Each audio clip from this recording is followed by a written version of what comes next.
The twin suns of Miriath blaze across the sky, their golden light reflecting off the crystalline towers of the city-state of Thyra. To outsiders, it was a wonder of alien engineering. Spires of shimmering quartz, energy flowing through translucent conduits like rivers of fire. But to Lyra, heir of the Veari clan, it was a cage. She had grown up beneath the weight of a legacy. Her ancestors were warriors of renown, guardians of the old wars when Miriath had resisted human expansion. Their relics were enshrined in the Hall of Memory, guarded by silence and ceremony. None dared disturb them. None, until a human stumbled into her life. The human called Jalen. Jalen was not extraordinary by human standards. A technician from the Rim colonies, he had come to Miriath as part of a diplomatic engineering exchange. His job was to repair failing conduits and adapt human stabilizers to alien tech. He should have been invisible. But Jalen was not easily ignored. He was curious, clumsy in his attempts to understand Veari etiquette, and irreverent in ways that left Lyra both exasperated and amused. Where others bowed, he cracked jokes. Where others whispered, he asked questions too bold for propriety. And yet, beneath his casual words, his hands were steady, his eyes sharp. He noticed patterns others dismissed. He repaired things that should have taken weeks in a single night. Against her will, Lyra found herself drawn to him.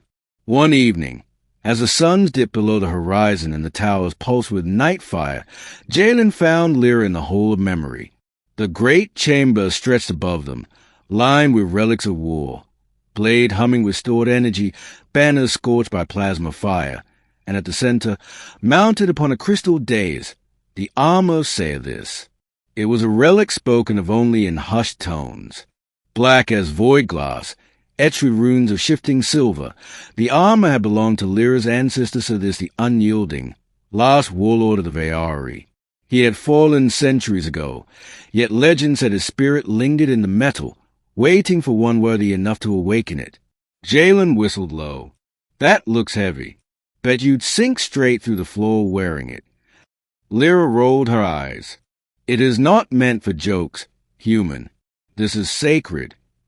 Sacred. Sure, Jalen said, grinning. But I bet I'd look amazing in it.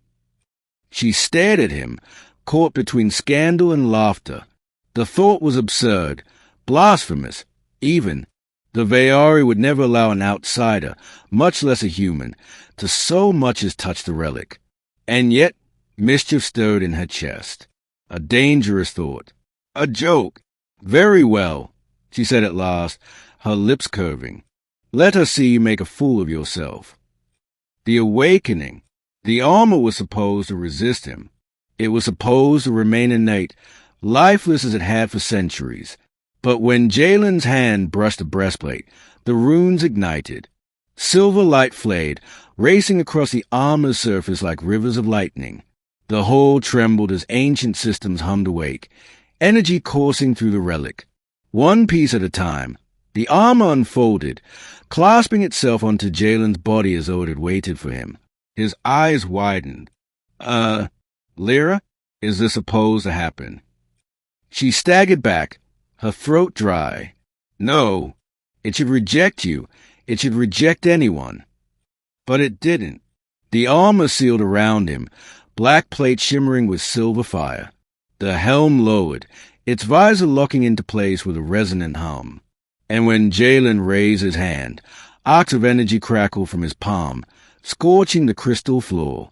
The Hall of Memory rang with voices, not sound, but something deeper, a chorus of whispers pressing against the mind. Lyra staggered beneath it, her heart pounding.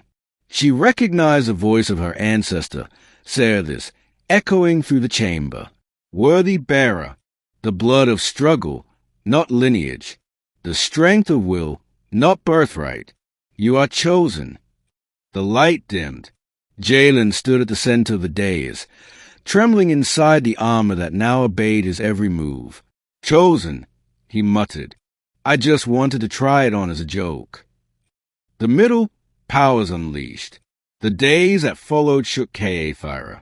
News spread like wildfire. The armor of Ceres had awakened, and not for a Veari, but for a human. The elders convened in fury. To them, this was sacrilege. Jalen should be stripped, exiled, executed if necessary. But the armor did not release him. It had bonded, its systems locking into his neural patterns. Removing it by force would kill him. And worse, the armor was not passive. It grew stronger each day, responding to Jalen's instincts. When raiders from the asteroid clans attacked, Jalen defended the city, unleashing blasts of energy that turned their skiffs into molten wreckage. He fought clumsily, untrained, but the armor guided him, amplifying his every move. To the people, he became both marvel and threat. Children whispered of the human warlord. Priests denounced him as a curse. But through it all, Lyra watched. She should have hated him. The armor was hers by blood, by heritage. Yet she could not ignore the truth. The relic had chosen. And when she saw Jalen struggling under the weight of power he never asked for, she felt not anger, but something more complicated. One night, on the balcony overlooking the firelit towers, Jalen leaned against the railing, the armor humming faintly around him. "I didn't want this, Lyra," he said softly. "I don't even know why it chose me. I'm just me." Lyra stepped closer, her silver eyes reflecting the armor's glow. "Perhaps that is why. My people look backward, chained to old glory. You—" She touched his arm, feeling the pulse of power beneath the plates. "You look forward.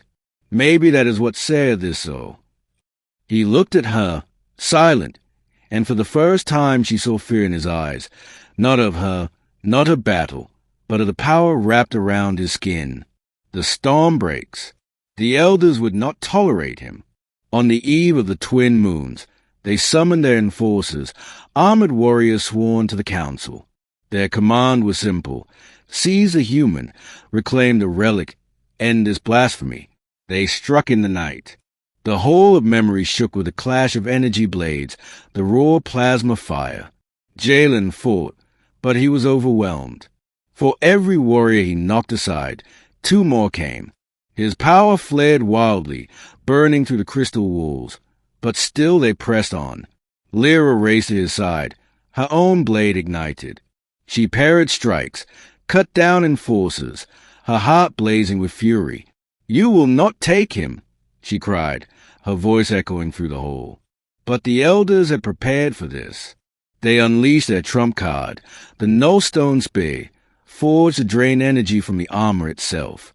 It struck Jalen square in the chest, the runes flickering, power draining from his body. He fell to one knee, gasping, the armor dimming. The enforcers closed in for the kill. And then something changed. The armor flared again, brighter than before, but this time the energy was not only Jalen's. Lyra's hand rested on his shoulder, her will pouring into him. The relic recognized her, not as bearer, but as ally. The bond widened, power shared. Together, they rose. The final battle. The enforcers stood no chance.